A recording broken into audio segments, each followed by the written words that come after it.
Hi friends, நல்லா இருக்கீங்களா? Welcome back to my channel. நாம் இன்றைக்கி சிம்பிளாக ஆனால் ஹெல்த்தியான ஒரு வெல்கம் ட்ரிங்க் தான் பண்ண போகிறோம். டக்குன்னு நம்ம வீட்டுக்கு விருந்தாளிகள்லாம் வந்துச்சு, நம்ம டீ கொடுப்போம், நம்ம ஜூஸ் கொடுப்போம். ஆனால் இனி ஒன் டைமாவது நீங்கள் இந்த மாதிரி நீங்கள் செஞ்சு கொடுங்க. அது சிம்பிளாகவும் இருக்கும், ஆனால் ரொம்ப ரொம்ப ஹெல்த்தியாகவும் இருக்கும். கிட்ஸ் ஸ்பெஷல்னு கூட நம்ம சொல்லலாம், ஏன்னா ரொம்ப ஹெல்த்தி. வாங்க செய்கிறது எப்படின்னு பார்த்துக்கலாம். அதுக்கு பார்த்திங்கன்னா நமக்கு ஒரே ஒரு டேபிள் ஸ்பூன் ராகி மாவு மட்டும்தான் நமக்கு வேணும். ராகி நம்ம உடம்புக்கு எவ்வளோ ஹெல்த்தியான ஒரு உணவுனாலும் யாருக்குமே இது பிடிக்காது, மோஸ்ட்லி யாரும் விரும்ப மாட்டாங்க. ஆனால் நம்ம இப்படி செஞ்சு கொடுத்துட்டோம்னா யாருமே கண்டுபிடிக்க முடியாது இது ராகி மாவில் தான் செஞ்சுருக்கோம் அப்படின்னு. அதுக்கு பார்த்திங்கன்னா நான் ஒரு டேபிள் ஸ்பூன் ராகி மாவு எடுத்திருக்கேன். அதுக்கப்புறம் ஒரே ஒரு டம்ளர் தண்ணி ஊற்றி இதையே நம்ம நல்லா மிக்ஸ் பண்ணி விட்டுடலாம். கட்டைகள் எதுவுமே இல்லாமல் நம்ம நல்லா மிக்ஸ் பண்ணிக்கணும்.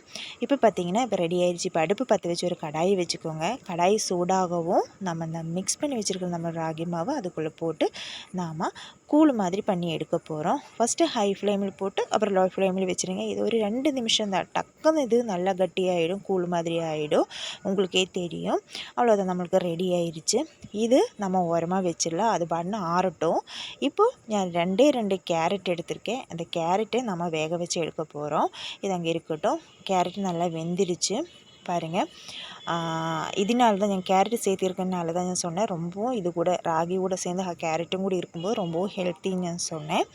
கேரட்டும் இதில் போட்டிருக்கோன்னு யாராலையும் கண்டுபிடிக்க முடியாது. இப்போ அது பாட்டு நாங்கள் இருக்கட்டும். இப்போது நம்ம கூழ் மாதிரி பண்ணி வச்சுருக்கோம் இல்லையா, அதிலிருந்து ஒரு 3 டேபிள் ஸ்பூன் ராகி மாவு கூழ் தான் நான் அதுக்குள்ளே மிக்ஸி ஜாருக்குள்ளே போட்டு இப்போ வேக வச்சுருக்கிற 2 கேரட்டையும் போட்டு 2 டேபிள் ஸ்பூன் ஜாங்கிரி போட்டிருக்கேன்.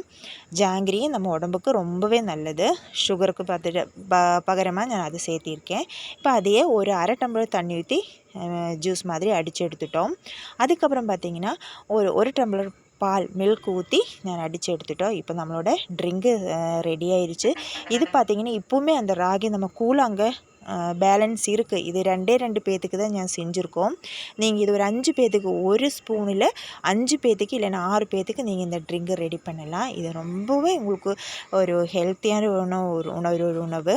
உங்களுக்கு இந்த ரெசிபிஸ் உங்களுக்கு பிடிச்சிருந்துன்னா நீங்கள் லைக் பண்ணி ஷேர் பண்ணி சப்ஸ்கிரைப் பண்ணுங்கள். டாடா, பாய்.